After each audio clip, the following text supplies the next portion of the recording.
Boa noite. Nós estamos iniciando mais um programa de entrevistas sobre o workshop A Descoberta do Brincar e Contar Histórias Terapêuticas.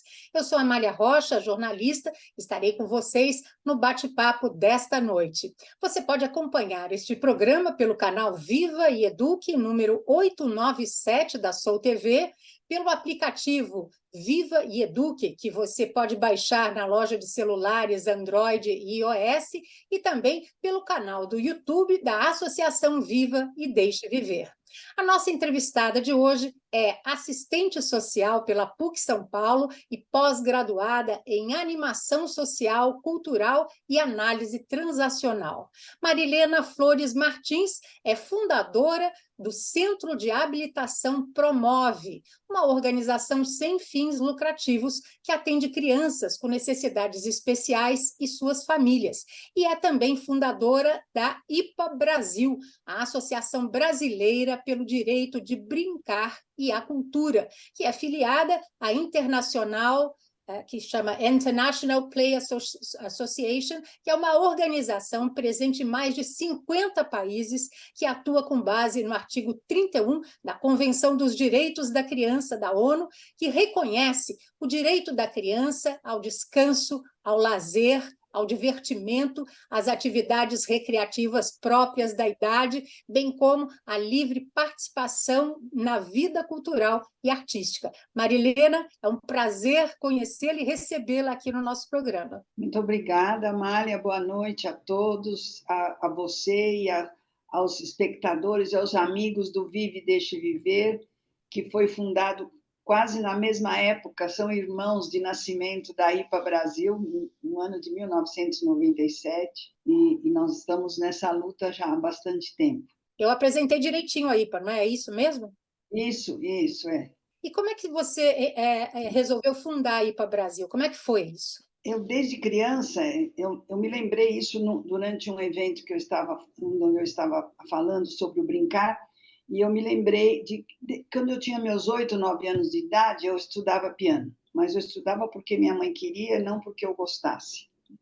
E eu estava brincando na calçada com outras crianças, e pulando amarelinha, e aí minha mãe me chamou e disse: você para e vai para a sua aula de piano. E eu fui muito contrariada para essa aula de piano, e no caminho eu pensava assim: quando eu crescer, eu vou ser muito poderosa e eu vou lutar pelas crianças para que elas possam brincar.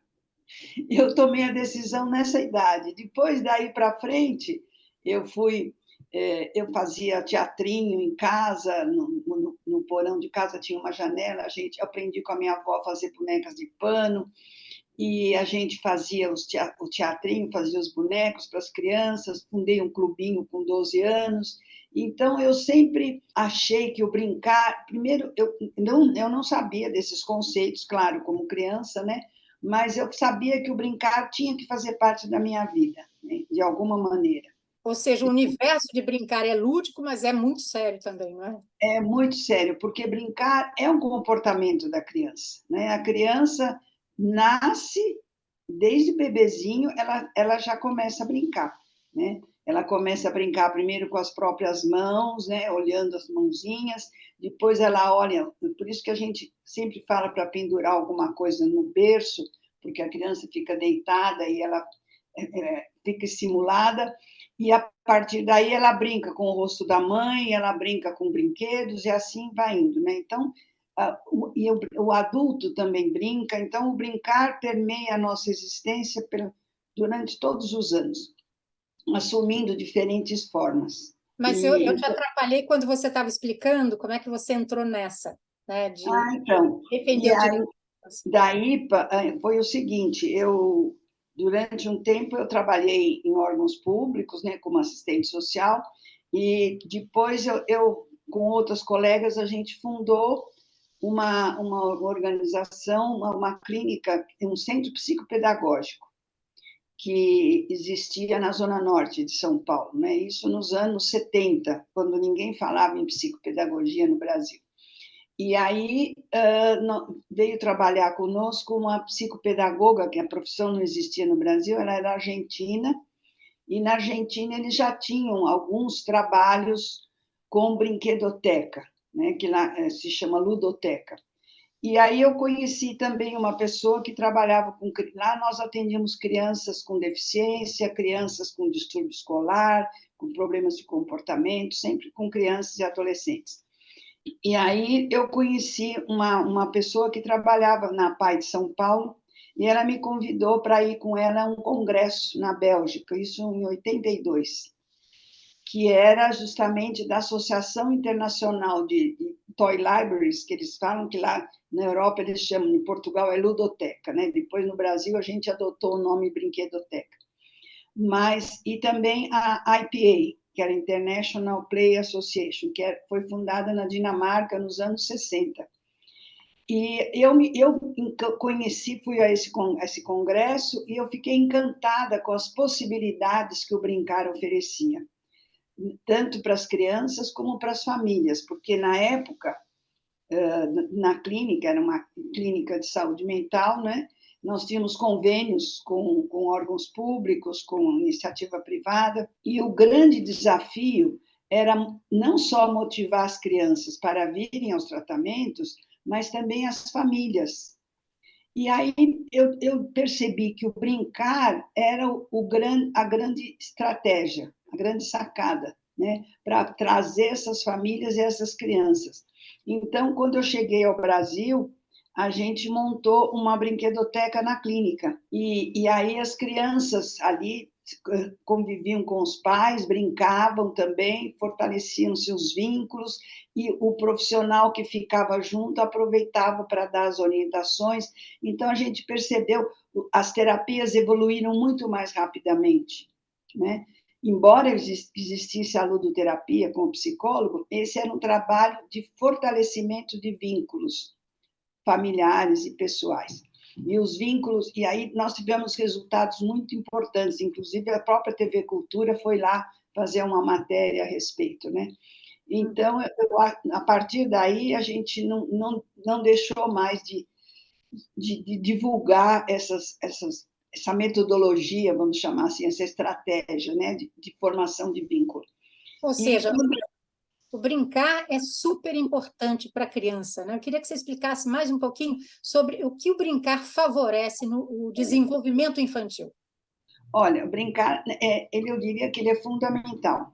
Ele é parte do desenvolvimento da criança, né? Como eu disse, o bebê brinca desde que nasce não, desde o primeiro mês, quando ele começa a estabelecer contato visual com as pessoas e a se movimentar.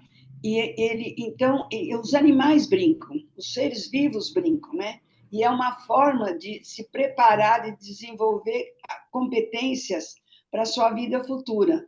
Então, quando o gato está brincando com uma bola, ele não está só brincando com a bola, ele está tentando aprender técnicas para depois ele apanhar a presa dele, ou o rato, quando ele precisar. Então, o brincar desenvolve... Uma vez eu escrevi um texto que dizia: o brincar desenvolve as competências para o futuro. E quais são essas competências, né? Então, ele desenvolve não só o cérebro, né, da criança, ele estimula, ele é um estímulo para a conexão dos neurônios e desenvolvimento da inteligência e, consequentemente, do aprendizado, porque a inteligência é interativa e ela só se desenvolve em contato com o outro. Então, tanto é que me preocupa muito esse excessivo uso das telinhas com as crianças, porque a telinha não estabelece o contato, né, com a criança. Embora a criança, por exemplo, nós estamos aqui conversando, mas não é o contato que uma criança pequena precisa. Então, o brincar desenvolve, para mim, o mais importante atributo do brincar, além dessas competências que eu vou detalhar mais para frente, é desenvolver a resiliência, né? A resiliência é o que faz com que o ser humano sobreviva, enfrente as dificuldades da vida, os percalços, as frustrações, as perdas, e retome o curso normal da sua existência. Então, as pessoas resilientes, elas conseguem seguir em frente, apesar das dificuldades que elas sofrem. E o brincar desenvolve a resiliência. Foi feito um estudo por um pedagogo, doutor em pedagogia belga, que foi presidente da IPA Internacional, Dr. Jan Van Gils, e ele estudou como brincar estimula e desenvolve a resiliência. Ele desenvolve por quê? Porque a resiliência ela é apoiada em 4 pilares e ela tem, é como se fosse uma casa, com 4 paredes e um telhado. Então, essas paredes são, primeiro, aceitação incondicional. Então, toda criança precisa de alguém, de pelo menos um adulto, que a aceite incondicionalmente.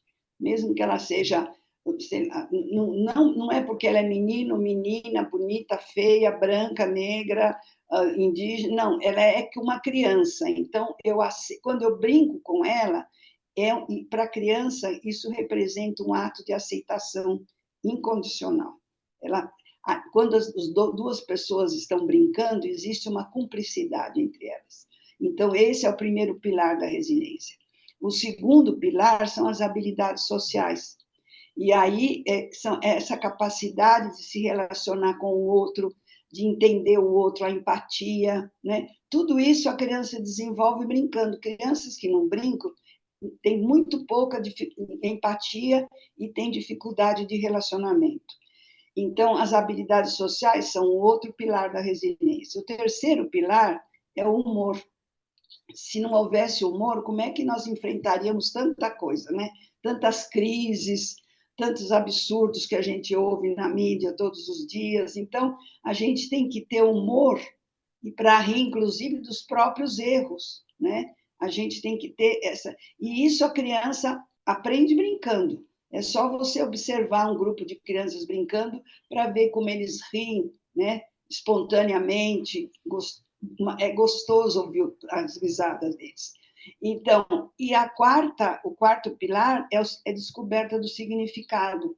Então, quando a criança está brincando de faz de conta, na verdade, ela está ensaiando, está desenvolvendo as suas competências, está criando soluções para os problemas, que é a criatividade, e com isso ela está desenvolvendo, está descobrindo o sentido da vida dela. Eu estava dizendo hoje para uma amiga que uma época eu fiz uma pesquisa entrevistando pessoas de sucesso, né? Entrevistei até o nosso astronauta, Marcos Pontes, e aí para descobrir quando que eles perceberam a vocação. E todos foram na infância, todos eles. Um comandante do navio que gostava de pescar, de sair de barco com o avô, o Marcos Pontes que brincava no aeroclube da cidade dele com um aviãozinho de papel. Então, as aptidões, as tendências das crianças, elas aparecem quando ela brinca, né? E quanto mais ela brincar, quanto mais faz de conta ela tiver, quanto mais histórias ela escutar, mais ela vai enriquecer o seu repertório de competências. Olha só Então, quanta coisa importante você está falando para a gente em relação a brincar, né? Relacionado a tudo, né? A importância de ter o outro para brincar com uma outra criança, né? E não ficar com só na outro telinha, adulto, né? que E estimula a crianças de idades inteligência. diferentes também é importante, porque o mais velho ensina as suas experiências para o mais novo, e o mais novo se espelha e ele aprende a cuidar. Não somos cuidadores, todos nós cuidamos da nossa família, cuidamos da nossa casa, cuidamos do nosso planeta, da comunidade onde vivemos, né? Então, a gente aprende a cuidar quando a gente cuida de alguém ou do outro. Então, crianças em idades diferentes aprendem o significado, esse valor, né? E, principalmente, aí tudo isso, então, constrói os pilares da resiliência e, por último, é o telhado que se torna a autoestima. Então, as pessoas que têm confiança em si mesmos são confiantes, as pessoas que sabem se relacionar, se comunicar, as pessoas que sabem que são aceitas, as pessoas que têm humor, elas desenvolvem a própria autoestima, né? Não, isso não significa egocentrismo, mas significa que são pessoas que se tornarão confiantes e confiáveis, pessoas que gostam, que se aceitam como são e que por isso elas cumprem o seu papel no mundo. Então, o brincar está por trás de tudo isso, né? Dessa descoberta. Marilena, a gente está falando dessa importância do brincar, então, muito relacionada à infância, né? Como esse período é importante e reflete assim para frente, né? Ou seja, o que a gente é hoje é muito do que a gente vivenciou na infância. Desde problemas que a gente tem, né? Também são traumas de infância que você acaba vivendo, mas como a infância, uma infância feliz, onde você tem o brincar livre, né, favorece o desenvolvimento dessa criança, estimula tanto a criatividade como o desenvolvimento social, emocional, cognitivo e até físico mesmo dessas crianças e adolescentes. Então, ele desenvolve porque é por causa de todos esses fatores que a gente citou, e também os desafios. Brincar é um desafio. Quanto mais desafios você propuser para a criança, mais você está ajudando essa criança, né? O excesso de proteção, como alguns pais fazem hoje em dia, não é saudável. A criança precisa aprender a ser autônoma, a ser independente. Então, quando ela enfrenta desafios, por exemplo, se ela tem que escalar um morrinho, né? No espaço de brincar, se tem diferentes níveis, que ela tem que saber andar nesses níveis, que ela tem que se equilibrar em alguma prancha, em que ela tem que saltar, né? Então, tudo isso, além de fortalecer os músculos, os ossos, os tendões, porque, como dizem os médicos, o que não usa atrofia, então tem que usar, né? Então, além disso tudo, você está ajudando ela a ter a autoconfiança e independência, que é o que a gente... Porque mais cedo ou mais tarde, as pessoas têm que se tornar independentes. Não dá para ficar, né, até os 40 na casa da mamãe e do papai. Uma hora ele vai ter que cuidar da vida dele. Então, isso é um dos atributos que o brincar oferece para a criança, essa independência, né? Uhum. Esse desafio, por exemplo, andar de bicicleta, pular corda, eles têm que superar os seus limites, né? Uhum. E contar histórias é brincar? Brincar, muito. Contar histórias é muito, muito prazeroso e muito lúdico, né? Por quê? Claro que depende do contador também, né? Se você... Porque a história, ela transmite valores, ela transmite emoções, e para a criança é muito interessante porque elas podem se projetar naquela história. Por exemplo, uma criança que é negligenciada pela família, ou pela mãe, ou que é vítima de alguma violência em casa e tudo.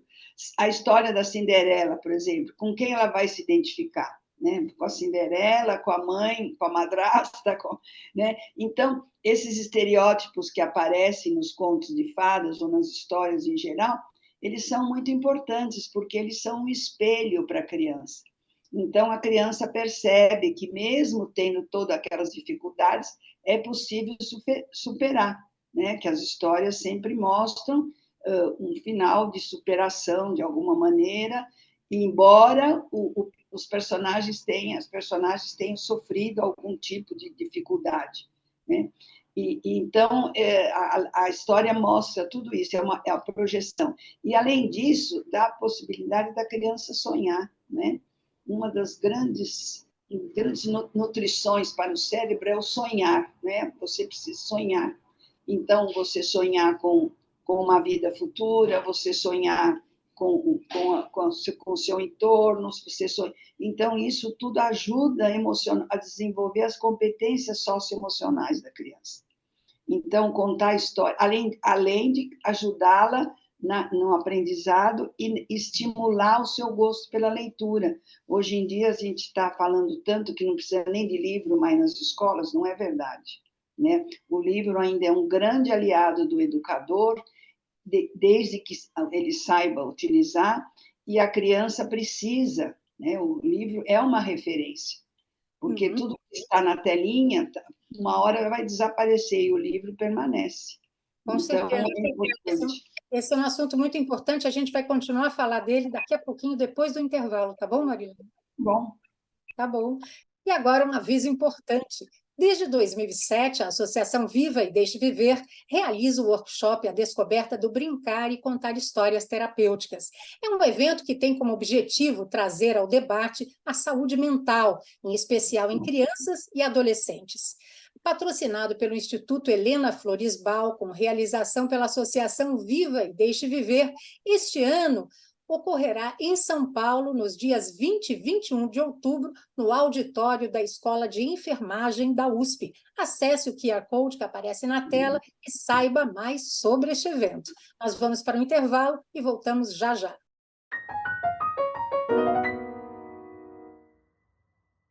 Quer aprender a contar histórias como os contadores que está vendo aqui? Então inscreva-se no curso A Arte de Contar Histórias. Acesse www.vivaideixeviver.org.br e seja um fazedor de sonhos. Sabe o que é mágico na hora de contar uma história para uma criança? É que com elas, nossos capítulos tornam-se um mundo a ser colorido pelo amor à leitura. Seja conhecendo dinossauros ou princesas, as histórias têm o poder de transformar a vida de uma criança. É o que eu faço em meus livros e o que você também pode fazer sendo voluntário na Viva e Deixe Viver. Através da contação, a instituição leva educação, cultura e bem-estar para crianças e adolescentes hospitalizados. E para continuar impactando positivamente essas crianças, precisamos de você. Seja um contador ou apoiador. Viva e deixe viver. O que a gente faz, conta. O Biblioteca Viva é um portal que oferece diversos conteúdos culturais e educacionais em formato virtual. Livros digitais, músicas, jogos, vídeos, tudo isso você encontra no www.bibliotecaviva.org.br. Acesse e divirta-se!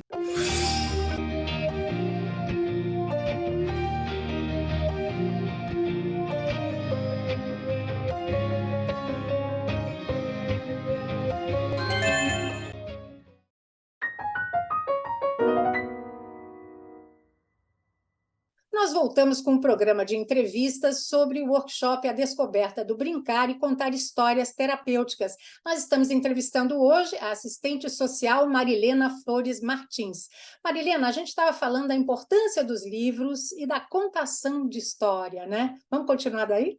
Olha, então, além da criatividade que a criança, né, da capacidade de sonhar, que é despertada na criança, ela, através das histórias, nós podemos ensinar valores, né, valores pessoais para a vida dela, valores éticos e valores sociais, né? Inclusive, por exemplo, hoje em dia nós estamos enfrentando no mundo todo esse problema das mudanças climáticas, né?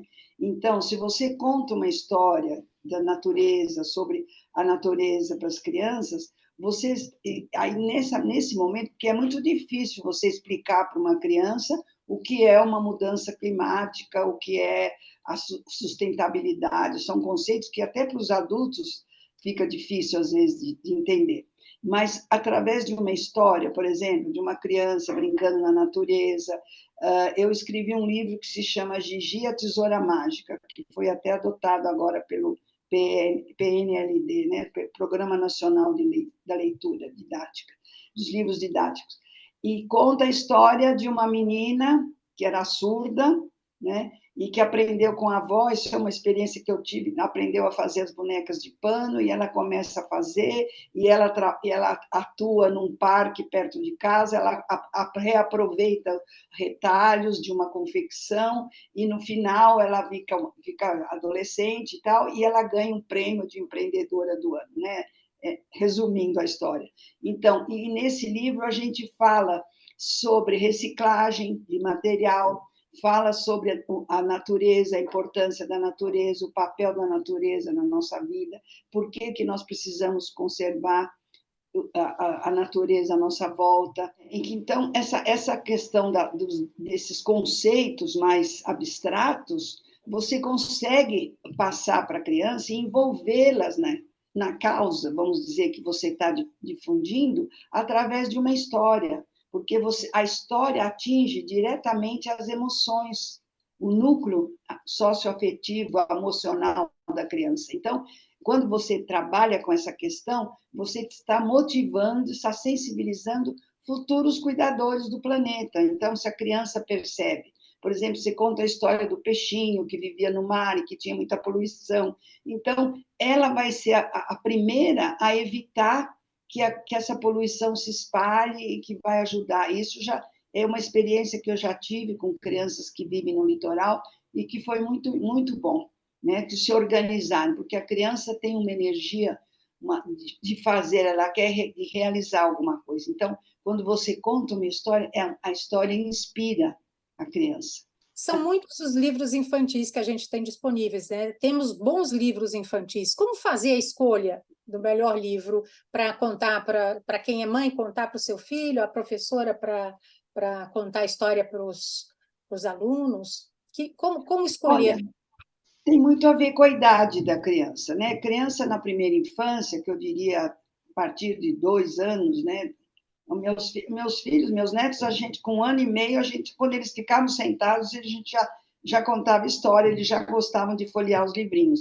Mas você tem que mostrar com mais figuras, né? São livros com mais ilustrações, e, por exemplo, livros de animais que imitam som de animal, então você mostra a vaca, para ele ver que a vaca não é só, o leite não vem da caixinha, que existe um animal chamado vaca que produz o leite, né? Então, aí são os animais, é o entorno da criança. Quando ela fica mais maiorzinha, vamos dizer, uns 4, 5 anos, você já pode ter livros com pequenas frases, né? Não muito grandes, em que você conte já alguma história com um histórico, vamos dizer assim, com um final, com desfecho. A partir do momento que ela já está alfabetizada, aí ela pode ler a história e recontar a história do ponto de vista dela. Isso é muito importante, porque não só a criança está gravando tudo aquilo que a história diz, mas ela também está tendo possibilidade de se expressar.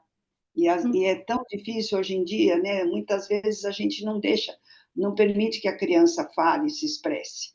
Ah, não, se está demorando muito, né? A gente não tem muita paciência com as crianças. Então, é importante que ela conte a história também, como ela vê essa história. E aí você pode, inclusive, nesse momento, até discutir com ela o que você acha que você poderia fazer se você estivesse lá. Você já está ensinando empatia, ela está se colocando no lugar do personagem.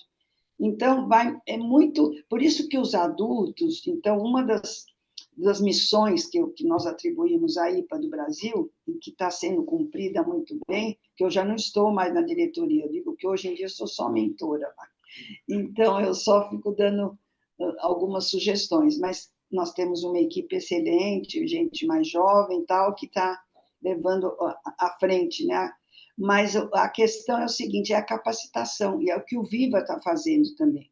Então, contar a história também é uma técnica, é um método, né? E as pessoas precisam aprender.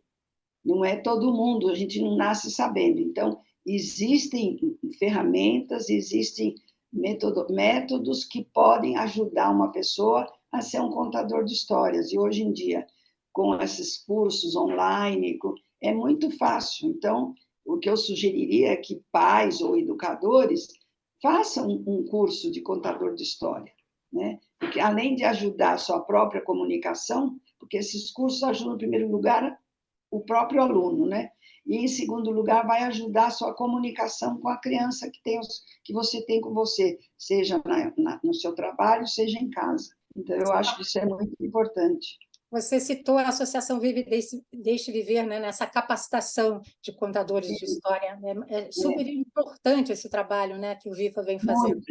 Porque o trabalho é tão amplo, tem tantas facetas do trabalho, né, do brincar e da cultura, que se você não aceitar uma orientação especializada, fica difícil, né? E, às vezes, a gente pensa que está acertando e está errando. Então, é bom aprender. Ninguém nasce sabendo se relacionar, a gente aprende com os outros, né? Então, a gente tem que aprender outras metodologias também. Marilena, com tudo isso que você está falando, a gente pode dizer que as histórias têm um poder transformador? Ah, tem. Eu posso dizer que, por exemplo, na minha infância, elas me motivaram para uma série de ações que eu acabei desenvolvendo mais tarde, né? Porque nas férias, naquela época, a gente não tinha televisão durante o dia, né? Não tinha internet, não tinha nada. Nos anos 50, né? Então, o que eu... Era ler livros, né? Eu tinha livros e mais livros de história, coleções de livros. Então, principalmente os livros de fantasia, as histórias, né? As lendas que a gente lia, todo tipo de história. Então, tudo isso serve não só para aumentar o seu repertório pessoal, mas também para você, te ajuda a descobrir os caminhos. Então, aquela descoberta do significado, às vezes uma história traz uma eureka, uma luz, né? Você fala, é isso, era isso que eu quero fazer. Então, eu acho que é transformador realmente. Quem lê um livro, quem lê uma história, não vai ser a mesma pessoa depois que leu ou que ouviu essa história, dependendo de como ela é apresentada, né? Uhum. Com certeza. Agora, como os adultos podem oferecer mais oportunidades para as crianças brincarem, a gente vai falar daqui a pouquinho com você, tá certo? Depois do intervalo. A gente volta já. A Associação Vive e Deixe Viver é uma organização que, desde 1997, desenvolve o seu trabalho em 4 frentes: voluntariado, saúde, educação e cultura. Todas as frentes são promovidas a partir da ferramenta milenar de contar histórias. A Viva oferece diversos cursos e informação lúdica e forma voluntários para atuação como contadores de histórias em hospitais. Acesse o site pelo QR Code que aparece aí na tela e conheça mais sobre essa prestigiada associação. Nós vamos para o intervalo e voltamos já já. A Domingueira é o seu encontro com a fantasia e com a magia. Aqui você encontra histórias que despertam a sua imaginação. É nas manhãs de domingo. Confira a programação e venha se divertir com a gente.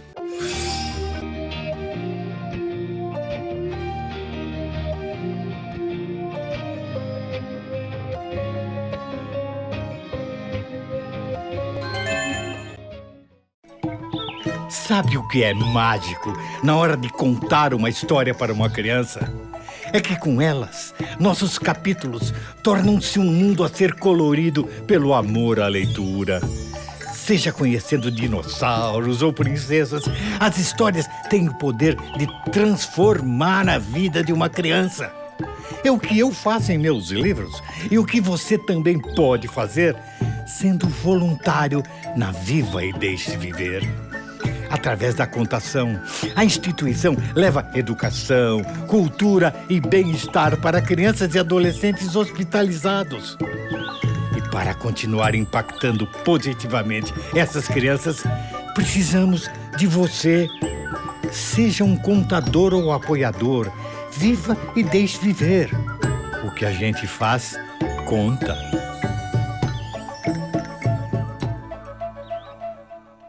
Quer aprender a contar histórias como os contadores que está vendo aqui? Então inscreva-se no curso A Arte de Contar Histórias. Acesse www.vivaedeixeviver.org.br e seja um fazedor de sonhos.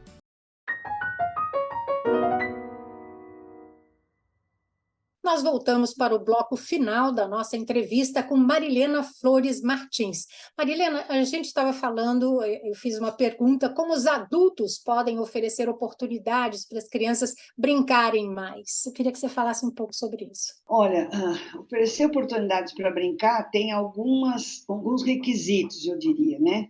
Um deles é que nós tenhamos uma política de direitos. No Brasil nós temos, né? Então, nós temos leis que asseguram que as crianças têm o direito de brincar. Então, a própria Constituição tem o artigo 227, que fala sobre a criança, os direitos que ela tem desde que nasce. incluindo o lazer, a convivência comunitária. Então, isso já está na Constituição. Depois tem no Estatuto da Criança e do Adolescente, que tem 2 artigos que falam da oportunidade para brincar.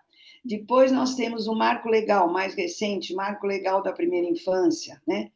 Que também tem no artigo 4º e no 10º, acho que 17, que fala da obrigação dos gestores. Porque uma vez eu escrevi um artigo para a Câmara dos Deputados, em Brasília, que dizia brincar é um direito e um dever. Né? Então, brincar é um direito da criança, que está lá, desde a Constituição, Estatuto da Criança, Marco Legal, guias curriculares da educação, né? Está tudo lá. Só que corresponde a um dever. Qual é o dever? O dever é dos legisladores, que precisam regulamentar essa lei, né? Tem a lei das brinquedotecas hospitalares, desde 2005. Então, o hospital que atende a criança precisa ter uma brinquedoteca, sob pena, inclusive, de sofrer multas.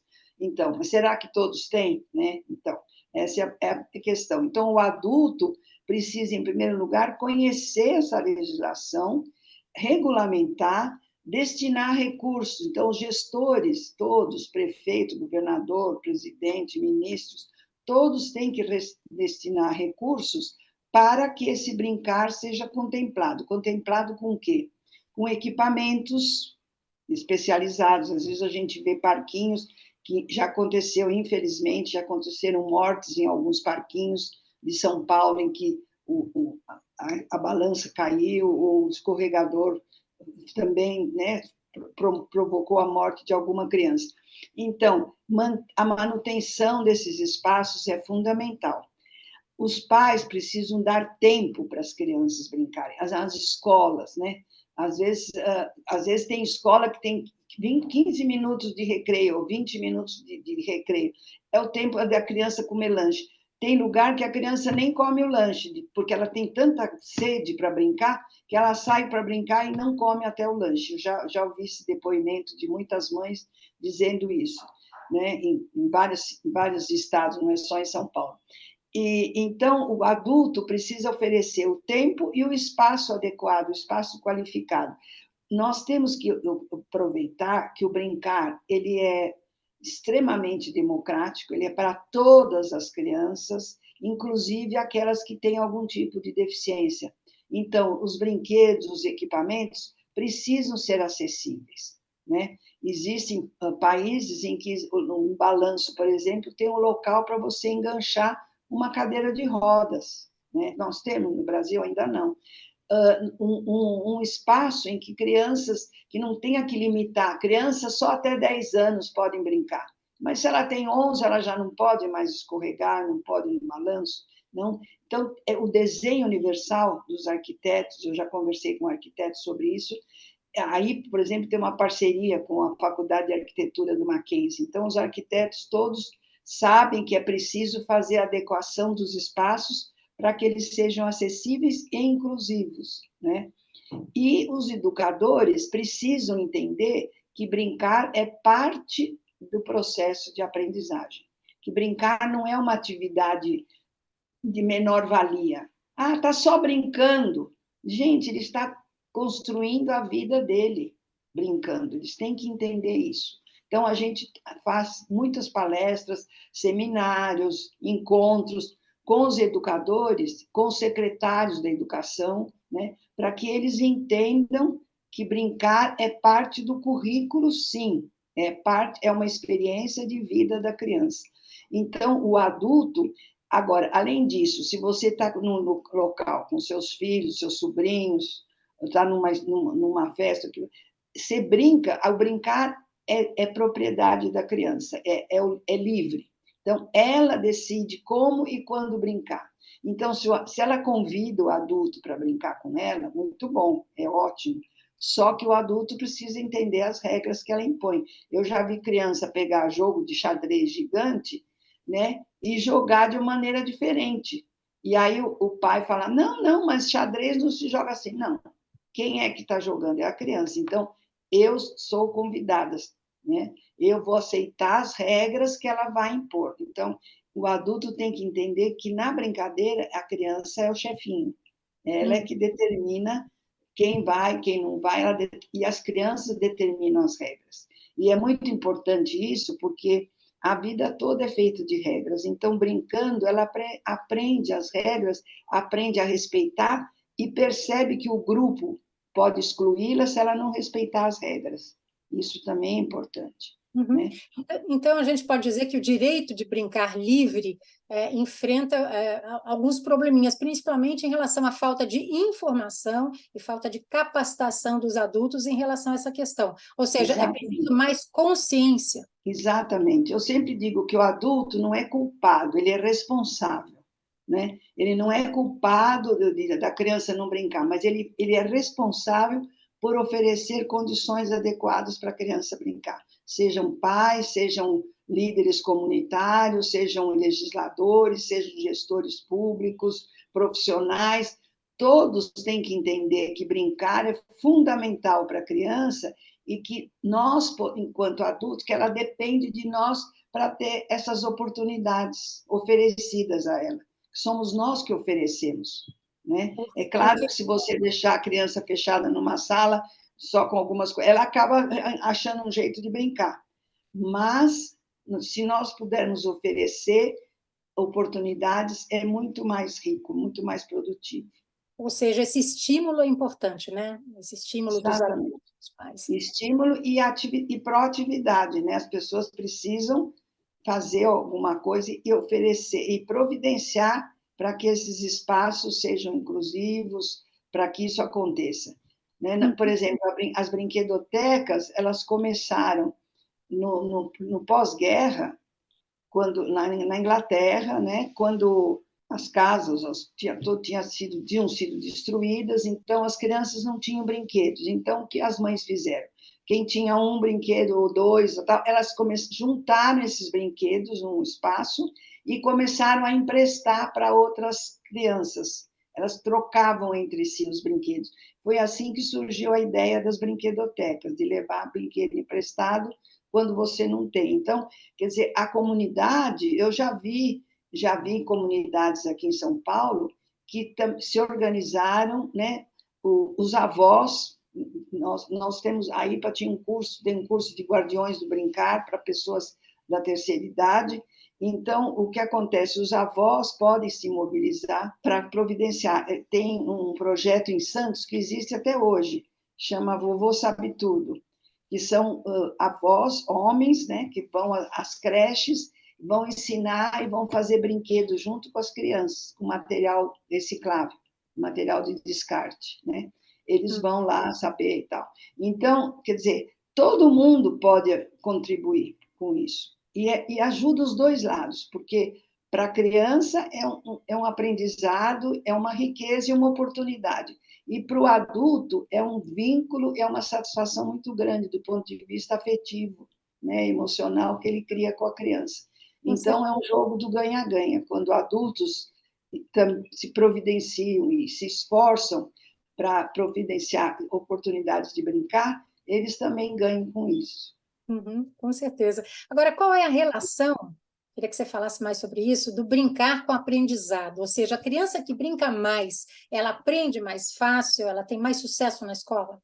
Com certeza. Não existe, eu nem vou citar, mas tem N pesquisas de universidades americanas, Berkeley, Harvard, da Inglaterra, que dizem que as crianças que brincam, porque os neurônios, né, quando as crianças nascem, principalmente na primeira infância, eles nascem todos os dias milhões de neurônios.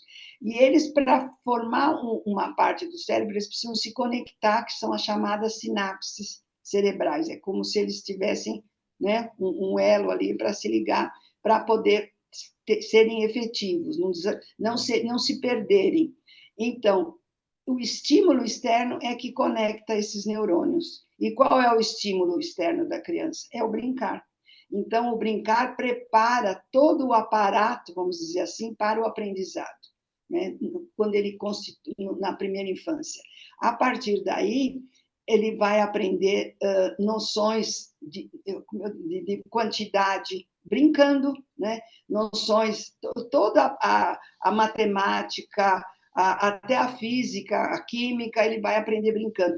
A Universidade de Berkeley falou, uma vez fez um estudo com crianças na primeira infância e disse que o raciocínio deles é exatamente igual ao dos cientistas, porque eles pesquisam, eles encontram soluções para os problemas e eles conseguem inovar, que às vezes o adulto não faz sempre do mesmo jeito, eles fazem de um jeito diferente, e aí eles conseguem, eles têm a mesma...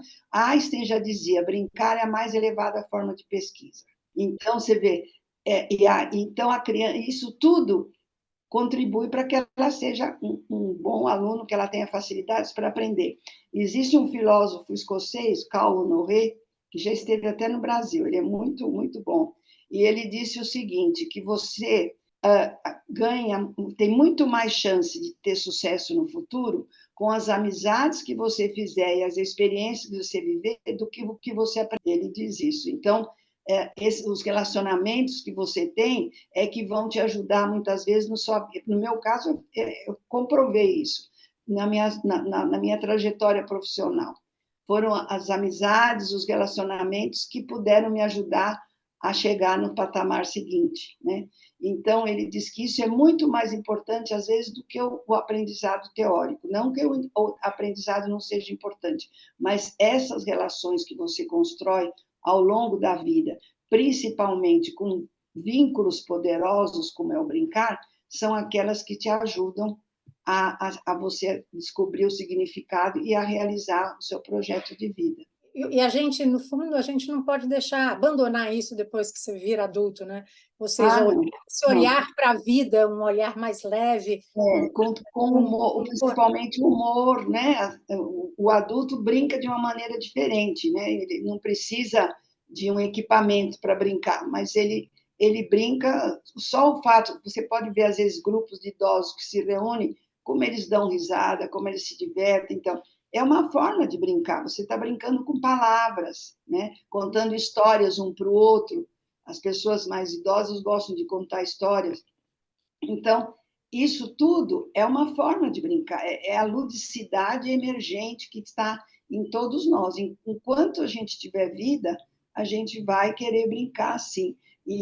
Os idosos, quando nós fizemos esse curso, foi em 2018, eu acho, foram mais de 800 idosos do Centro de Idosos de São Paulo, da prefeitura, do município, né? E foi incrível, porque depois o relato de experiência deles era comovente. Alguns diziam que estavam em depressão, outros que estavam com doenças que, né? De repente, essas doenças desapareceram, a depressão desapareceu, eles assumiram liderança nas suas comunidades, passaram a conviver mais com os filhos, com os netos. Então, brincar transforma as pessoas realmente, ele transforma a vida das pessoas para melhor. Eu não conheço um efeito negativo sobre o brincar, né? Olha, a falta dele é que não é boa.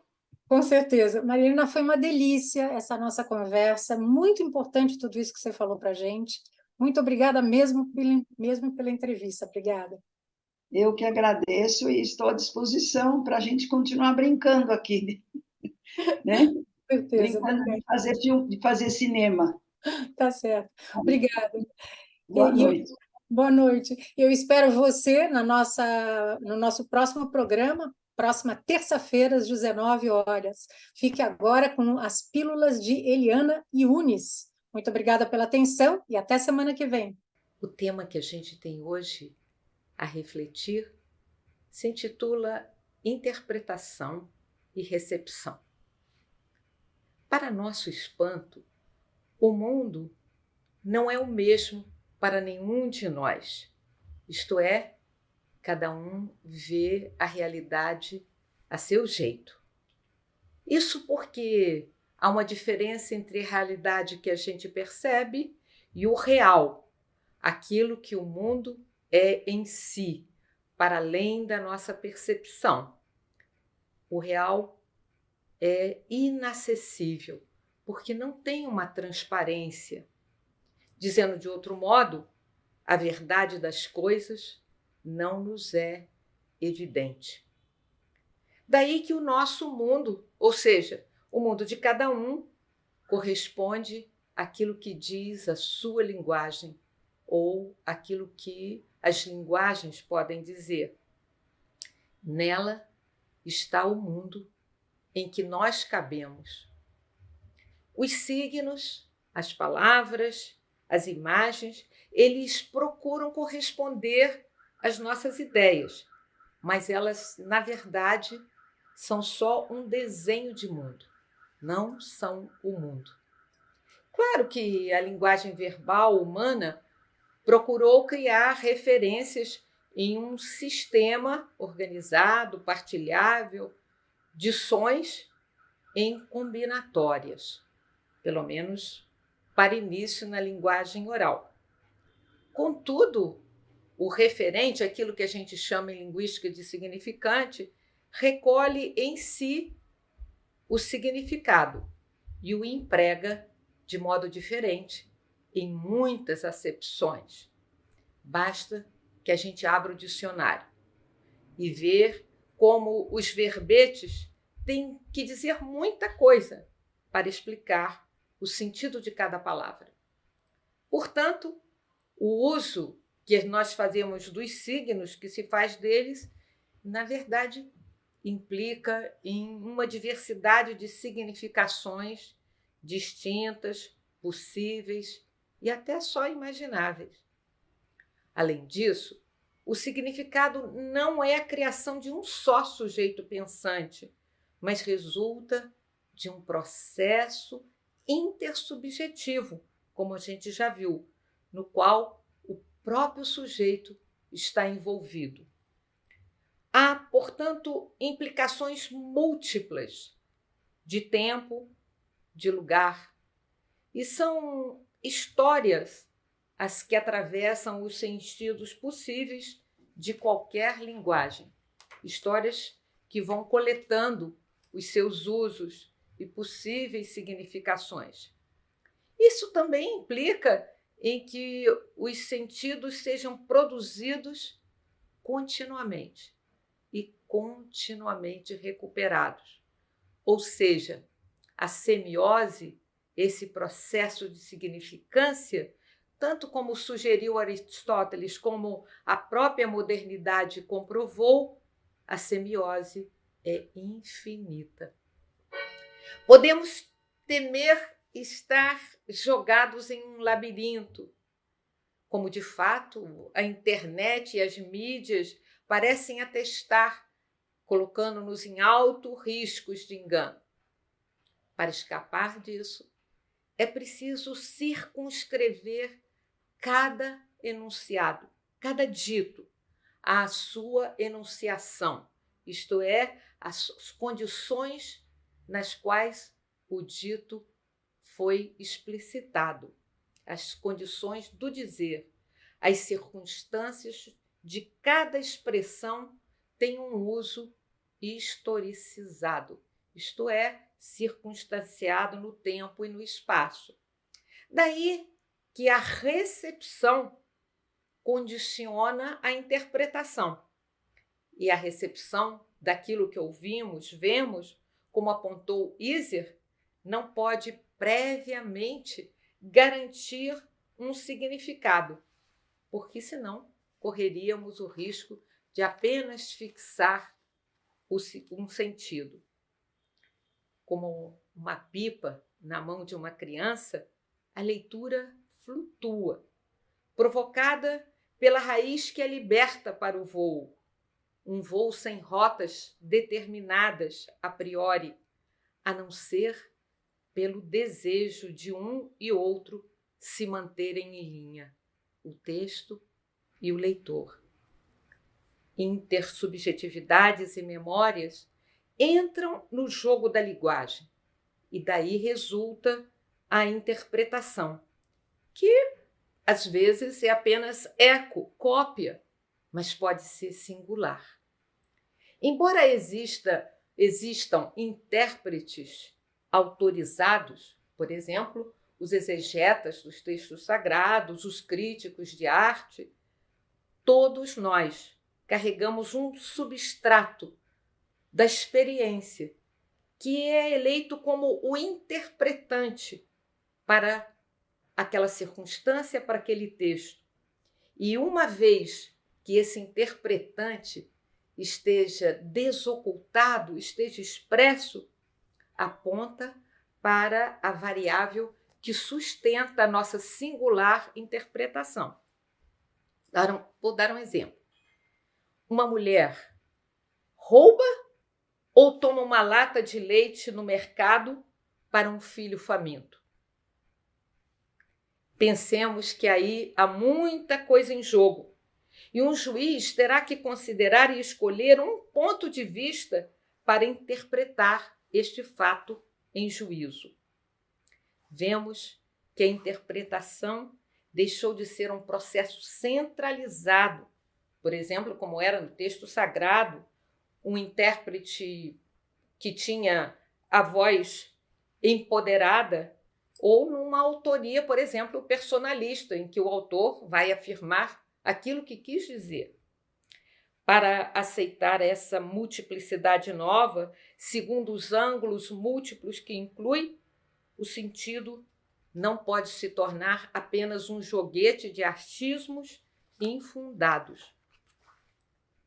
Umberto Eco vai lembrar que, além da interpretação, existe a superinterpretação e que os limites estão na contextualização do texto e do leitor, isto é, na historicidade que pode unir e articular um e outro. A letra precisa tomar corpo para ter sentido. Eu diria, precisa tomar um corpo para ter sentido. E seus efeitos respondem à vida concreta. Roland Barthes chamava atenção para o fato de que, quando lemos o mundo, as notícias, as imagens, os fatos, e expressamos o sentido que lhes damos, podemos estar meramente ou repetindo o que foi dito em paráfrases ou escrevendo o sentido com a nossa singularidade, instalando intertextualidades possíveis e que não foram ainda percebidas. Portanto, a nossa reflexão sobre interpretação e recepção tem uma demanda. Quais são os interpretantes que usamos, cada um de nós, quando construímos o sentido das coisas que queremos expressar?